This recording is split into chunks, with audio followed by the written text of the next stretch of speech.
ជំរាបសួរក៏ដូចជាសួស្តីអ្នកទាំងអស់គ្នាអញ្ចឹងថ្ងៃហ្នឹងយើងនឹងទៅបន្តទៅចំណុចថ្មីមួយទៀតនៅក្នុងមេរៀនទី1ចំនួន complex តម្រងពេជ្រគណិតរបស់យើងដដែលគឺចំណុចទី3ចំនួន complex ស្មើគ្នា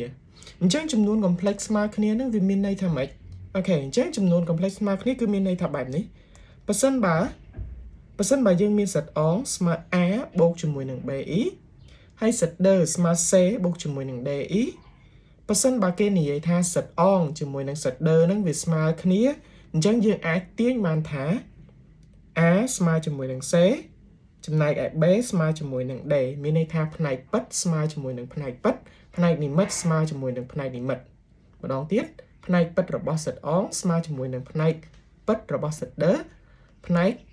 និមិត្តរបស់សិតអងស្មើជាមួយនឹងផ្នែកនិមិត្តរបស់សិតអឺប្រសិនបើគេនិយាយថាសិតអងជាមួយនឹងសិតដឺស្មើគ្នាអូខេតោះឥឡូវអញ្ចឹង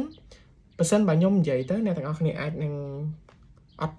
អាចមើលឃើញបានភ្លាមតោះឥឡូវយើងមកមើលឧទាហរណ៍ទាំងអស់គ្នាបើសិនបើវាជាលំហាត់ជាក់ស្ដែងអូខេអញ្ចឹងឧទាហរណ៍របស់យើងគេនិយាយថារកតម្លៃ a b ដើម្បីឲ្យសិតអងជាមួយនឹងសិតដឺស្មើគ្នាអូខេអញ្ចឹងគេឲ្យលក្ខខណ្ឌរបស់យើងថាសិតអងជាមួយនឹងសិតដឺគឺស្មើគ្នាអញ្ចឹងយើងមើលករបស់យើងកគេឲ្យសិតអងស្មើ a បូកជាមួយនឹង bi ហើយចំណែក asset គឺ2បូកជាមួយនឹង2ឬ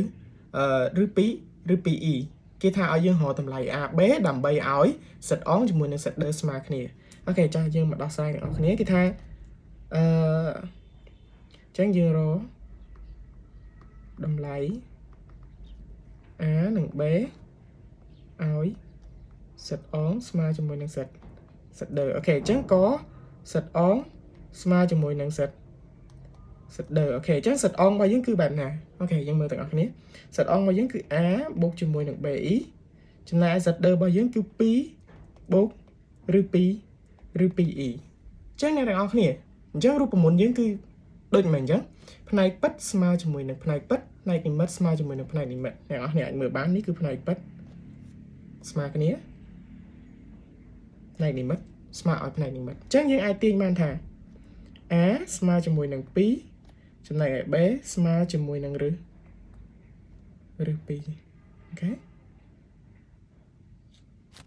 អូខេតែប៉ុណ្្នឹងទេអូខេចំណែកឯខដូចគ្នាដែរគេចង់ឲ្យយើងរកតម្លៃ a b អញ្ចឹងសិតអងស្មើជាមួយនឹងសិតដឺប៉ុន្តែសិតអងរបស់យើងពេលនេះគឺស្មើជាមួយនឹង 2a ដក b e ស្មើជាមួយនឹង6បូក9e ដូចគ្នាដែរអ្នកទាំងអស់គ្នាគ្រាន់តែឲ្យផ្នែកប៉ិតស្មើជាមួយនឹងផ្នែកប៉ិតទៅនេះគឺជាផ្នែកប៉ិតរបស់សិតអងស្មើជាមួយនឹងផ្នែកប៉ិតរបស់សិត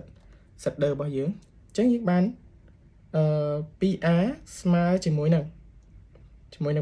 6ចំណែកឯផ្នែកនិមិត្តអ្នកនរគ្នាពិនិត្យមើលខាងនេះណាកុំភ្លេចយកសញ្ញាដកមកផងព្រោះសញ្ញាដកនេះជារបស់មេគុណខាងផ្នែកនិមិត្តអញ្ចឹងយើងដក b របស់យើងគឺស្មើជាមួយនឹង9អូខេអញ្ចឹងដក b ស្មើជាមួយនឹង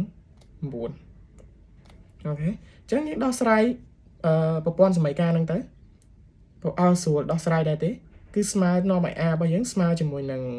6ចែកឲ្យ2ព្រោះអីអានេះគុណបោះមកចែកគឺស្មើជាមួយនឹង3 b របស់យើងគឺស្មើបោះសញ្ញាដកទៅខាងនោះទៅអូខេ